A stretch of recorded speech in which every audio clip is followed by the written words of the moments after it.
Oke, baik. Perkenalkan, nama saya Jeskiel Rompas dengan NIM 23024149. Di sini saya akan mempresentasikan materi mengenai pemodelan dalam manajemen support system atau MSS. Kita masuk ke dalam memahami manajemen support system. Manajemen support system atau MMS adalah sistem berbasis komputer yang dirancang khusus untuk mendukung pengambilan keputusan manajerial dalam organisasi. Sistem ini mengintegrasikan teknologi informasi dengan proses bisnis untuk memberikan dukungan analitis kepada para manajer. MSS menjadi tulang punggung dalam era digital ini, membantu organisasi mengolah data kompleks menjadi insight yang actionable. Dengan MSS, manajer dapat membuat keputusan yang lebih informed dan strategis. Yang pertama ada data, informasi mentah yang dikumpulkan dari berbagai sumber. Lalu ada model, representasi matematis dari masalah bisnis. Yang ketiga ada interface, antarmuka untuk interaksi pengguna dengan sistem. Kita lanjut. Peran krusial model dalam MSS. Model dalam MSS berperan sebagai jembatan antara data mentah dengan keputusan strategis. Model mempresentasikan masalah nyata dalam bentuk matematis, simulasi, atau logika yang dapat diproses oleh komputer. Yang pertama, data real world, masalah bisnis kompleks dari dunia nyata. Lalu ada pemodelan, transformasi menjadi format yang dapat dianalisis. Lalu yang ketiga ada insight dan solusi, rekomendasi untuk pengambilan keputusan. Tanpa model yang tepat, MSS hanya akan menjadi kumpulan data yang tidak berguna. Model ini memberikan struktur dan metodologi yang untuk menganalisis informasi secara sistematis. Lalu di sini ada 5 jenis model utama dalam MSS atau Manajemen Support System. Yang pertama ada model statistik, menggunakan teknik analisis regresi dan forecasting untuk memprediksi tren masa depan dan berdasarkan data historis. Sangat berguna untuk perencanaan strategis jangka panjang. Ada model finansial, pengelola laporan pemasukan, proyeksi keuangan, dan analisis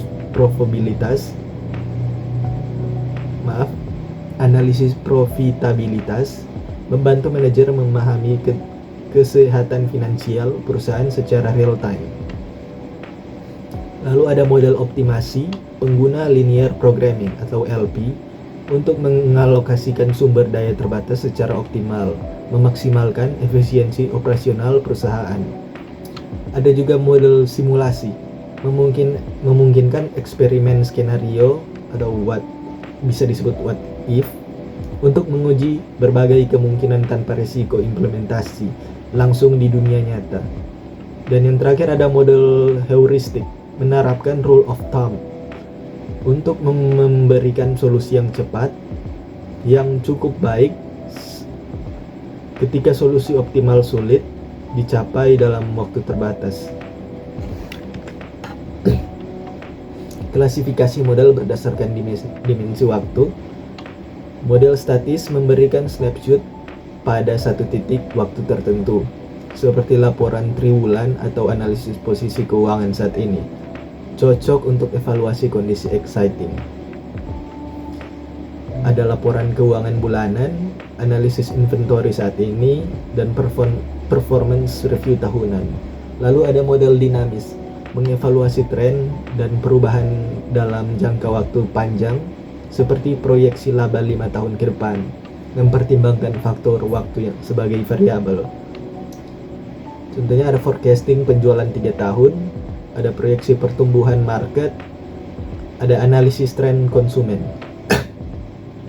Kondisi pengambilan keputusan, ada kepastian, semua informasi tersedia lengkap, ada risiko, probabilitas outcome dapat diestimasi. Ketidakpastian, informasi terbatas, outcome sulit diprediksi. Komponen representasi model. Decision variable. Variable yang dapat dikontrol dan diubah oleh decision maker untuk mencapai tujuan optimal. Contoh, jumlah produksi, harga jual, budget marketing. Lalu ada uncontrollable variable. Variabel eksternal yang tidak dapat dikontrol perusahaan, namun mempengaruhi hasil. Contoh, kondisi ekonomi, kebijakan pemerintah, cuaca, kompetitor. Lalu ada outcome variable. Hasil dari yang ingin dicapai atau diukur dari model.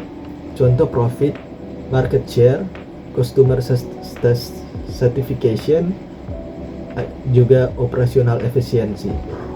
Model dapat dipresentasikan dalam berbagai format visual seperti grafik matematis, tabel keputusan komprehensif, atau pohon keputusan yang menunjukkan berbagai jalur alternatif. Pemilihan model presentasi tergantung pada kompleksitas masalah dan preferensi pengguna. Contoh praktis model finansial. Bisa kita lihat di sini ada rumus dasar perhitungan laba. Laba sama dengan pendapatan kurang pengeluaran. Pendapatan sama dengan unit terjual kali harga per unit. Pengeluaran sama dengan biaya variabel kali unit terjual tambah biaya tetap.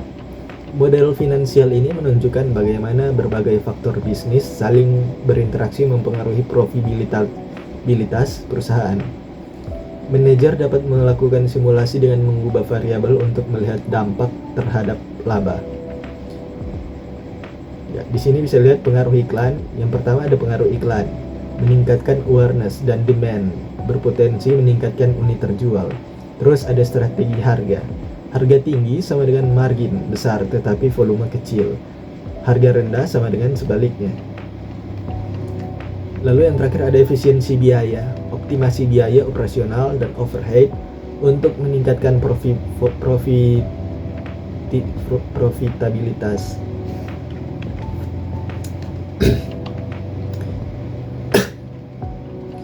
Kita masuk ke model optimasi, linear programming.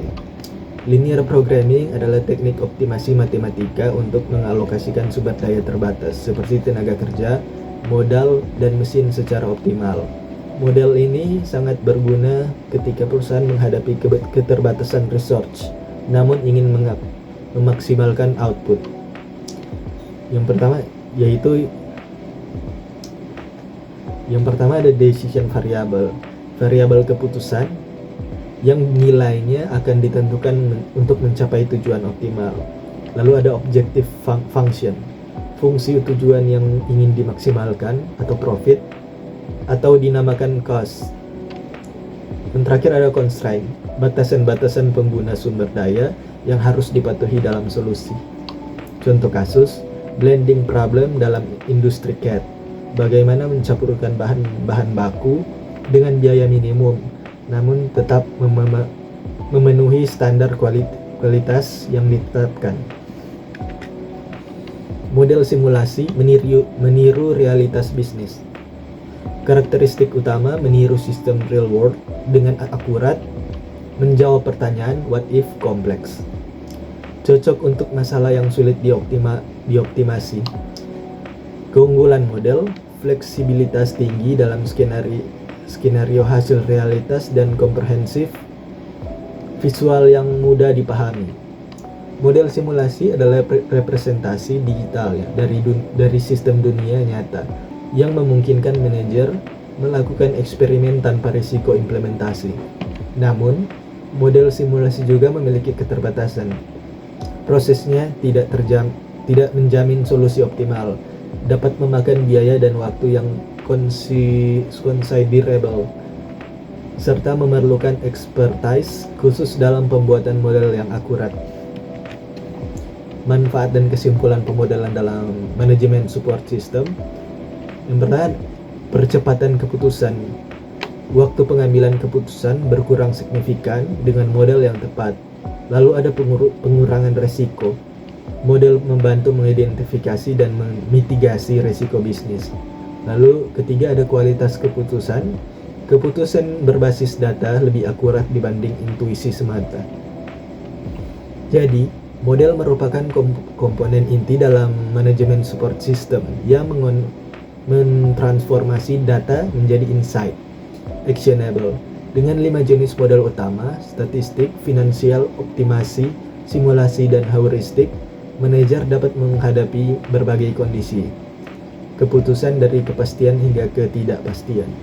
Pemodelan dalam manajemen support system memperdayakan manajer untuk mengambil keputusan yang lebih baik, lebih cepat, dan lebih strategis. Dalam era digital ini, kemampuan memanfaatkan model secara efektif menjadi competitive advantage yang tidak dapat diabaikan.